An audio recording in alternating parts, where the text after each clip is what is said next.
Eu nunca absorvi mais trabalho do que posso dar conta. Eu nunca esqueci de comer porque estava trabalhando. Eu nunca trabalhei até a exaustão. Eu nunca me irritei facilmente com problemas do dia a dia. Eu nunca me senti constantemente frustrado. Eu nunca me senti incompetente. Bom, se você, como eu, já passou por alguma dessas e muitas outras coisas similares, a gente precisa falar sobre um pouquinho sobre burnout.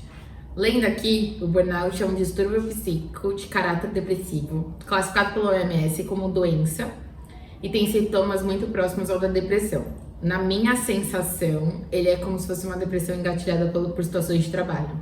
Você vive intensamente exaustões emocionais no cenário de trabalho quando você se sente mentalmente e fisicamente esgotado. É quando a exaustão mental ela interfere no seu físico. Então você tem muita dificuldade para fazer as coisas, você tem muita dificuldade para executar tarefas simples. Curiosamente, eu li ontem que quando a gente não para, a vida para com a gente.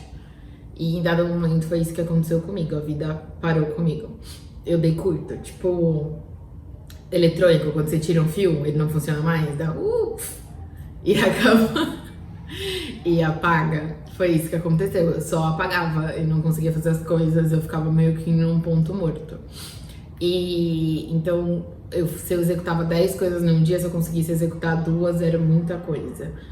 Você começa a cometer erros simples que você não cometia nunca. Sua atenção, ela fica extremamente dispersa. Falta foco, falta memória, falta uma série de coisas e isso começa a comprometer a qualidade do seu trabalho e a percepção dele. Hoje, como eu falei, é uma coisa validada pelo OMS, existem empresas que já têm esse nível de informação. Existe uma pesquisa que fala que 95% da nossa geração, da geração millennial, ela passa por burnout em algum momento da vida. Só que às vezes as pessoas atrelam isso geralmente a algum cansaço, alguma coisa banal, e não é, porque ela tem consequências, como eu disse, físicas.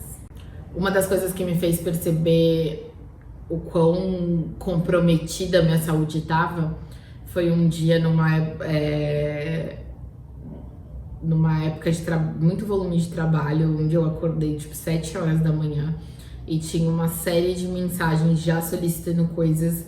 E quando eu olhei aquilo, eu falei, eu sou humanamente impossibilitada de executar todas essas ações num único dia. Tipo assim, eu só não consigo, não tem como, eu não sei o que fazer.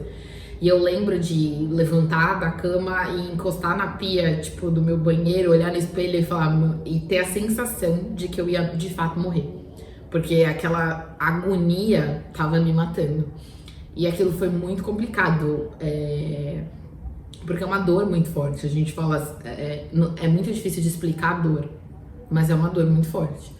Então, ali eu vi que a minha saúde já estava bem comprometida. E como eu tenho algumas outras coisas, em alguns vídeos atrás, eu tenho dores físicas às vezes em relação a isso. Então, dias depois desse eu desmaiei e eu passei mal num restaurante e eu não entendi o porquê, não entendia o porquê, mas ficou muito claro que foi em função disso. Por causa da dificuldade de executar coisas simples, você se começa a sentir muito incompetente também. Principalmente no meu caso, que eu sou uma pessoa profissionalmente ambiciosa. E eu acho que é muito comum da nossa geração ter que se provar profissionalmente, ter que construir coisas através do trabalho. É uma geração muito pautada nisso, então quando você sente que tudo começa a desmoronar, você sente que seu mundo tá de fato acabando. Então, e é muito difícil você tomar as decisões certas a partir daí. Muitas vezes por motivo de dinheiro, você precisa do dinheiro e do sustento que advém da fonte de estresse, e você tem que continuar em função a isso.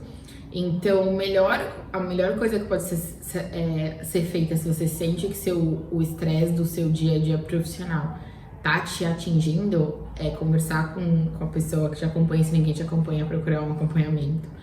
Entender qual que é o melhor caminho que pode ou não ser feito e traçar, se planejar para que mudanças possam ser feitas. Mas um ponto muito importante é que às vezes a gente falta um pouco de coragem para fazer o que precisa ser feito, sabe? porque você pode não ter a estrutura planejada para tomar as decisões certas na hora que você precisa. Mas quando se fala de saúde, é importantíssimo que você consiga se priorizar. Independente de que se as ações que levem você a se colocar em primeiro lugar não correspondam à ideia que você tem de sucesso. Porque às vezes sair do trabalho que você quer, do lugar que você sempre quis estar, vai contra tudo aquilo que você sempre planejou pra você mesmo, mas é o melhor pra sua saúde. E sinceramente, eu nem sempre tenho esse tipo de coragem. Então, esse é um trabalho que precisa ser feito, de ter a coragem pra se cuidar. Bom, além dessas decisões, se você trabalha numa empresa que tem um departamento de RH preparado para isso, é importante ter essa conversa com eles, porque nem sempre uma liderança direta pode ter todas as informações possíveis em mãos. Então, eles podem... Eu conversei com algumas pessoas que trabalham em empresas que tem isso, e eles podem te auxiliar e te dar algum suporte de alguma forma. Como eu falei no vídeo que a gente fala um pouco mais sobre depressão, não é todo mundo que precisa saber de tudo que você tá passando, e não é para todo mundo que você tem que falar. Então, em muitos casos, um departamento de recursos humanos pode dar um suporte que você precisa para você permanecer onde você está e passar pelo momento que você tá passando. Outra coisa muito importante é entender no seu ambiente de trabalho, enquanto você está passando por isso, se você quiser continuar nele, quem pode te ajudar de alguma forma. Existem pessoas que estão dispostas a isso, existem pessoas que entendem que a vida é feita de momentos e cada um está passando pelo seu.